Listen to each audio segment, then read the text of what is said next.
Tu parles trop pour être respecté. Tes phrases veulent plaire, arrondir, rassurer. Mais dans l'arène sociale, chaque mot est un aveu de ta position. Dire « Comment ça va ?» n'est pas une politesse, c'est une soumission. Machiavel l'avait compris.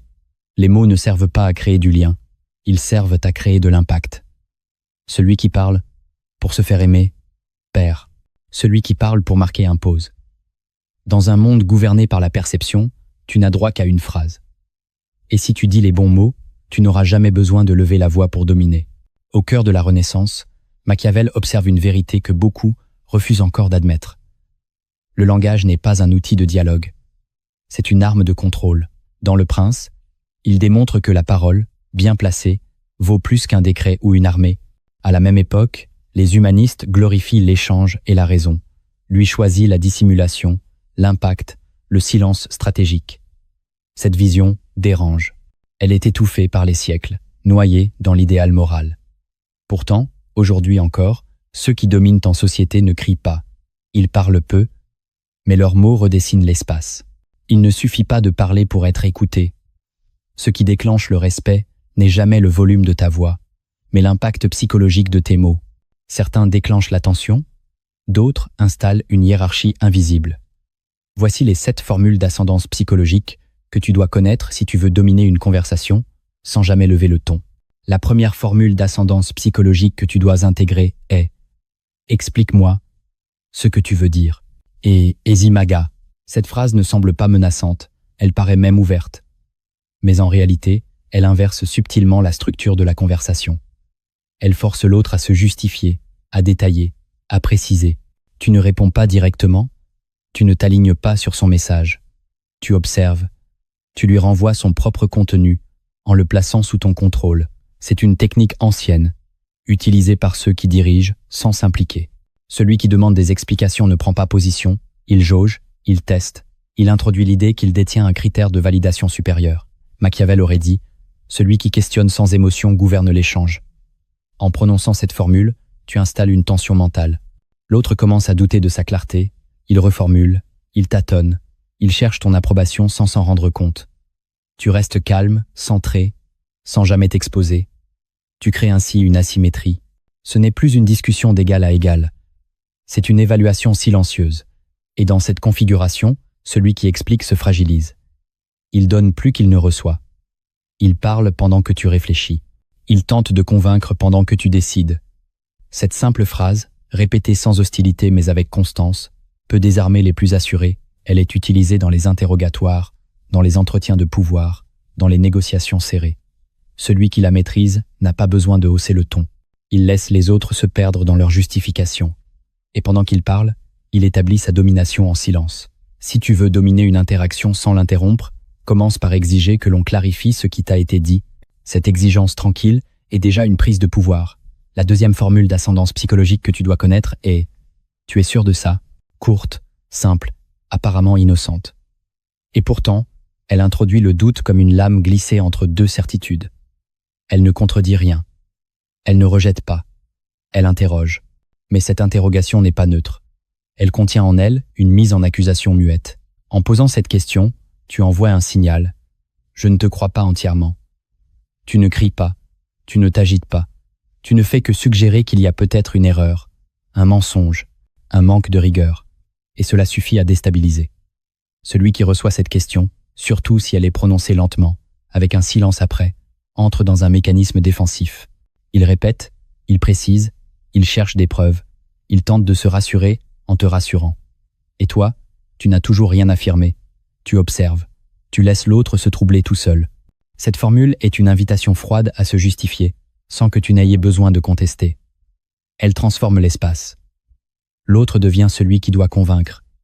Et toi, celui qu'on doit convaincre. C'est une inversion totale de dynamique. Les personnes puissantes utilisent cette formule sans jamais hausser le ton, souvent après une déclaration trop sûre ou trop rapide. Elle est d'autant plus efficace quand elle est suivie d'un silence lourd. Tu ne réponds rien. Tu laisses l'écho travailler l'esprit de l'autre. Ce n'est pas une phrase que l'on dit pour converser. C'est une phrase que l'on dit pour tester, pour sonder les fondations de ce que l'autre affirme. Et souvent, ces fondations sont fragiles. En utilisant cette question, Tu soulignes l'incertitude. Tu attires la lumière sur les failles. Tu ne fais pas tomber l'édifice, tu le fais trembler. Et celui qui tremble dans sa parole, tremble dans sa position. Voilà pourquoi cette phrase, si tu l'utilises avec calme, est une clé d'ascendance. La troisième formule d'ascendance psychologique que tu dois employer est « Je comprends ton point de vue ». Cette phrase, utilisée par des esprits faibles, est un abandon. Mais dans la bouche de celui qui veut dominer, elle est une mise à distance stratégique. Dire « Je comprends ton point de vue » ne signifie pas « Je suis d'accord ». Cela signifie « Je reconnais ce que tu dis, je le range, je le neutralise ». Elle clôt une discussion sans entrer en conflit. Elle te permet de sortir du champ de bataille en laissant l'autre croire qu'il a été entendu. C'est une victoire silencieuse. Car souvent, ceux qui veulent convaincre cherchent une validation émotionnelle. En leur donnant cette validation apparente, tu les désarmes. Tu ne rentres pas dans leur jeu. Tu restes en surface. Et pendant qu'ils se rassurent, tu gardes ta position. C'est une formule qui permet de conserver ton calme, ta supériorité, ta maîtrise. Tu refuses l'opposition frontale tout en refusant la soumission. Tu acceptes l'existence de l'autre sans accepter sa vision. Et cela, peu savent le faire. La majorité réagit par combat ou par adhésion. Mais celui qui maîtrise cette formule devient inatteignable. Il ne se laisse pas prendre dans les pièges émotionnels. Il reste surplombant. Dans les discussions tendues, cette phrase fait l'effet d'un couvercle. Elle éteint le feu sans se brûler. Elle offre à l'autre l'illusion d'avoir été entendu, tout en te donnant la liberté de ne rien changer. C'est une phrase de pouvoir froid, de maîtrise intérieure, d'intelligence sociale. Elle marque la fin d'un échange sans en ouvrir un nouveau. Et, si tu veux maintenir l'ascendant, tu dois savoir quand fermer les portes. Cette formule le fait sans bruit. Elle te rend inaccessible, intouchable, imprenable. La quatrième formule d'ascendance psychologique que tu dois maîtriser est « Et toi, qu'est-ce que tu en penses vraiment ?» Ce n'est pas une question anodine. Elle est une extraction. Une manière de retirer l'autre de ses automatismes pour le placer à nu. Tu ne demandes pas une réponse sociale. Tu demandes une vérité. Et dans cette demande, tu exposes. Car beaucoup parlent sans penser. Ils répètent, ils copient, ils suivent. Mais poser cette question, c'est refuser le masque. C'est inviter l'autre à se révéler et à se risquer. Elle est d'autant plus puissante quand elle est posée au calme, avec attention. Elle indique que tu veux du vrai, pas du convenable. Et cette exigence transforme la conversation. Elle la rend réelle. Celui qui entend cette question sent qu'il ne peut plus mentir facilement. Il sent qu'il est observé, attendu, pesé, et il perd souvent l'équilibre. Car dire ce que l'on pense vraiment, c'est abandonner une part de contrôle. C'est s'exposer. Tu renverses alors les rôles. Ce n'est plus toi qui es interrogé, c'est lui. Et tu écoutes sans réagir. Tu laisses l'autre se livrer pendant que tu construis ta position. Cette question est une brèche. Elle pousse l'autre à parler plus qu'il ne voulait. Et pendant qu'il parle, tu prends l'ascendant. Elle est aussi un test. Celui qui ne peut répondre clairement à cette question montre qu'il n'a pas de colonne vertébrale. Et toi, tu le sais. Tu ne dis rien, mais tu viens de gagner. Cette formule n'est pas un outil de dialogue. C'est un révélateur. Elle révèle la solidité intérieure de ton interlocuteur. Et elle révèle ta maîtrise, à toi, qui pose les bonnes questions sans t'exposer. La cinquième formule d'ascendance psychologique que tu dois utiliser est « Ce que tu dis est intéressant ». Beaucoup pensent que cette phrase est une marque d'écoute, mais en réalité, elle est un verrou. Une manière de contenir ce qui vient d'être dit dans une cage polie. Tu ne dis pas que tu es d'accord. Tu ne dis pas que tu vas répondre. Tu marques simplement une reconnaissance distante. Intéressant. C'est le mot qui suspend l'échange. Il ne valide pas. Il ne rejette pas. Il classe. Celui qui reçoit cette phrase est figé. Il ne sait pas s'il a convaincu, s'il doit continuer, s'il doit s'arrêter. Il attend. Et pendant ce temps, tu gagnes du terrain. Cette formule est une technique de neutralisation. Elle te permet de rester calme, souverain, sans entrer dans l'émotion. Elle est utilisée dans les sphères de pouvoir, dans les entretiens de manipulation, dans les joutes silencieuses. Elle laisse à l'autre l'illusion d'avoir capté ton attention, alors que tu viens de le mettre à distance. Elle est une clôture sans conflit, une forme d'élégance froide. Et surtout, elle interrompt sans que l'autre puisse protester. Il a été entendu, mais rien n'a été concédé. Si tu veux diriger une interaction sans frottement, utilise cette formule. Elle endort sans apaiser, elle fait croire sans donner, et dans cet entre-deux, Tu restes maître du rythme.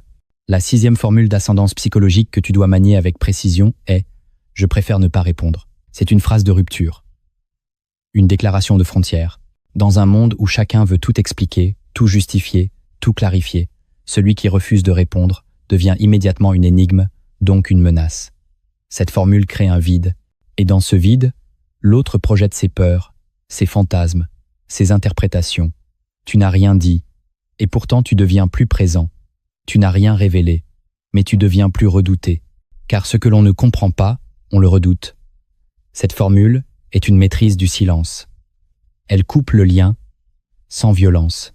Elle signifie « Je suis ici, mais tu ne m'auras pas ». Elle installe une muraille invisible autour de ton esprit. Et c'est précisément cette muraille qui t'élève. Celui qui parle en continu expose sa pensée, ses failles, ses intentions. Celui qui sait se taire, volontairement, devient imprenable. Cette phrase est à dire sans agressivité, sans tension, juste calmement, fermement, avec un regard clair. Et l'effet est immédiat. Le silence qui suit devient ton allié. Tu n'as pas reculé, tu as choisi, tu n'as pas fui, tu as fixé une limite. Et dans les cercles de pouvoir, dans les relations stratégiques, cette limite devient ta marque. Elle montre que tu ne te donnes pas, que tu es sélectif, que tu sais dire non. Et ce non, tu ne le cries pas, tu le poses comme un mur de pierre. Celui qui utilise cette formule cesse d'être un objet de consommation mentale. Il devient un acteur qui choisit ses scènes. Et plus tu choisis tes silences, plus tes paroles deviennent rares. Et plus elles sont rares, plus elles ont du poids. Cette phrase n'est pas un retrait, c'est une prise de position. Et celui qui sait se retirer avec calme est souvent celui qui revient avec autorité. La 7e formule d'ascendance psychologique que tu dois maîtriser est « Tu as le droit de penser ça ». Elle semble douce, tolérante, ouverte. En réalité, elle est une barrière. Elle clôt le débat sans même le commencer. Elle ne cherche pas à convaincre. Elle affirme la distance. En disant cela, tu ne valides pas ce qui a été dit. Tu refuses simplement d'entrer dans le jeu. Tu déclares que l'autre peut penser ce qu'il veut, mais sans que cela t'oblige à t'engager, à répondre, à t'expliquer. C'est une phrase d'élévation mentale. Elle place l'autre face à sa propre opinion, sans lui offrir l'écho qu'il recherche. Celui qui dit cela prend de la hauteur. Il ne lutte pas, il n'argumente pas, il ne se défend pas, il laisse l'autre dans sa propre bulle. Cette formule est utilisée dans les milieux où le conflit verbal est constant. Elle éteint le feu avec calme. Elle ne cède rien, mais ne détruit rien non plus. Elle signale que tu ne prends pas personnellement ce qui est dit. Et cette neutralité, cette impassibilité, est une forme de domination intérieure, car l'autre espérait te faire réagir, t'impliquer, te perturber, mais tu restes immobile. Et cette immobilité psychologique est perçue comme une force.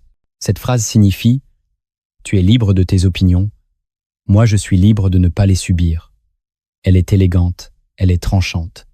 Elle ne ferme pas la porte avec colère, mais avec supériorité. Et elle a un effet psychologique fort. Elle rend l'autre seul face à ses mots, sans confirmation, sans contestation, juste avec un vide. Ce vide est une forme d'exclusion discrète. Il dit « Je ne suis pas concerné ». Et celui qui n'est pas concerné par les tentatives de contrôle devient intouchable. Si tu veux montrer que tu n'appartiens à aucune cage mentale, utilise cette phrase. Elle te libère sans t'opposer. Elle te détache sans te justifier. Et ce détachement est un sommet. Connaître les bonnes formules, c'est une chose. Mais les incarner dans ton comportement, dans ta posture, dans ta manière de tenir une conversation, c'est là que commence le véritable pouvoir. Voici maintenant 7 tactiques silencieuses d'influence immédiate. Elles ne font pas de bruit, mais elles sculptent ta présence comme une lame froide dans l'esprit de ceux qui t'écoutent. La première tactique silencieuse d'influence immédiate consiste à parler plus lentement que ton interlocuteur. Dans toute interaction, celui qui impose le rythme impose la structure mentale.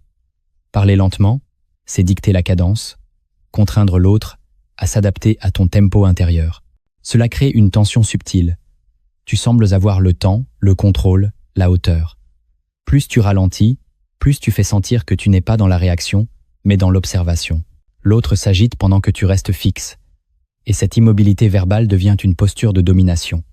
Même si tu dis peu de choses, le silence entre tes phrases devient plus puissant que tes mots. C'est une manière de signifier « Je n'ai pas besoin de me presser pour te convaincre. En ralentissant, tu crées un espace où l'autre se sent pressé de combler le vide. Et dans ce vide, tu places ta puissance. Car celui qui parle lentement n'est jamais perçu comme faible. Il est perçu comme maître de lui. La deuxième tactique silencieuse d'influence immédiate est de soutenir le regard sans sourire. Regarder sans fuir, sans esquiver, sans chercher à séduire. Juste regarder, fermement, avec une présence calme. Le regard sans sourire n'est pas hostile. Il est indéchiffrable. Il crée le malaise sans violence. Il force l'autre à réagir, à ajuster, à s'interroger. Tu n'exprimes rien, et pourtant tu dis tout. Ce regard renvoie à l'autre sa propre image, sans validation, sans chaleur. Et dans ce miroir froid, beaucoup vacillent. C'est une stratégie de contrôle non verbal. Elle communique. Je te vois, je t'écoute, mais je ne t'appartiens pas. En ne souriant pas, tu retires l'autorisation implicite de se détendre. Tu n'invites pas. Tu confrontes. Et dans cette confrontation silencieuse, tu prends l'ascendant. Tu fais comprendre que ton attention n'est pas un don gratuit, mais une épreuve. Et celui qui passe cette épreuve gagne ton respect, pas l'inverse. Le regard calme et direct est l'un des outils les plus discrets du pouvoir. La troisième tactique silencieuse d'influence immédiate est de laisser des silences après chaque phrase importante. Le silence n'est pas une absence de parole, c'est une mise en valeur.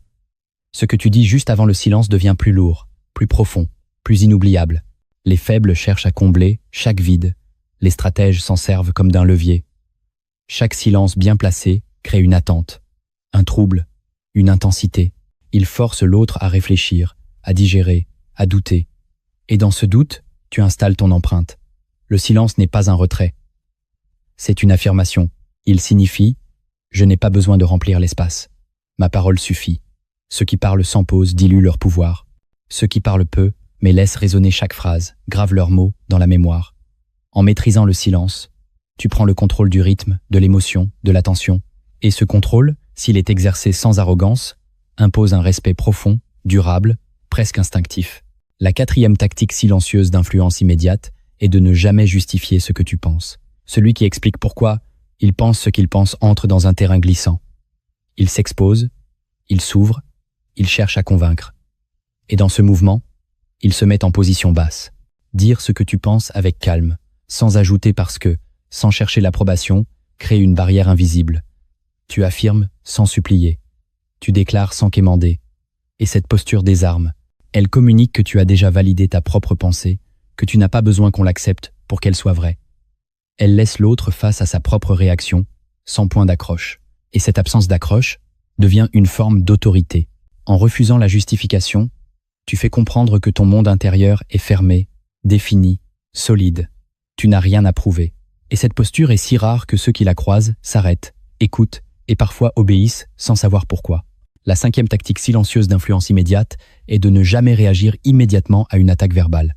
Celui qui réagit dans la seconde se place dans l'émotion. Il défend, il s'agite, il perd. Celui qui se tait, face à une provocation, crée une dissonance brutale. L'autre attend un choc, une réponse, une friction, mais rien ne vient. Ce vide, ce refus de jouer le jeu, est un contre-pouvoir. Tu montres que tu n'es pas programmable, pas manipulable.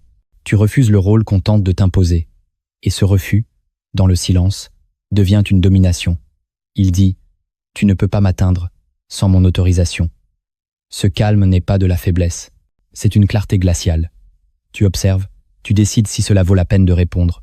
Et souvent, ne pas répondre est la réponse la plus puissante, car elle renvoie l'autre à son vide, à sa propre agitation. Tu gagnes sans combat, et celui qui gagne sans bouger devient une énigme redoutée. La sixième tactique silencieuse d'influence immédiate est de reformuler ce que l'autre vient de dire avec tes propres mots. C'est une manœuvre invisible mais redoutable. En reformulant, tu prends le contrôle du récit. Tu modifies subtilement le sens, tu orientes l'interprétation, tu imposes ton langage, et tout cela sans jamais attaquer. Tu montres que tu as écouté, mais tu reprends la main. Tu fais passer l'idée de l'autre par ton filtre, tu l'absorbes pour mieux la redéfinir. Cette tactique crée une illusion d'accord, alors que tu redessines la carte mentale de la conversation. Elle donne l'impression que tu valides, mais en réalité, tu imposes une version reformulée. Et dans cette version, tu deviens la référence.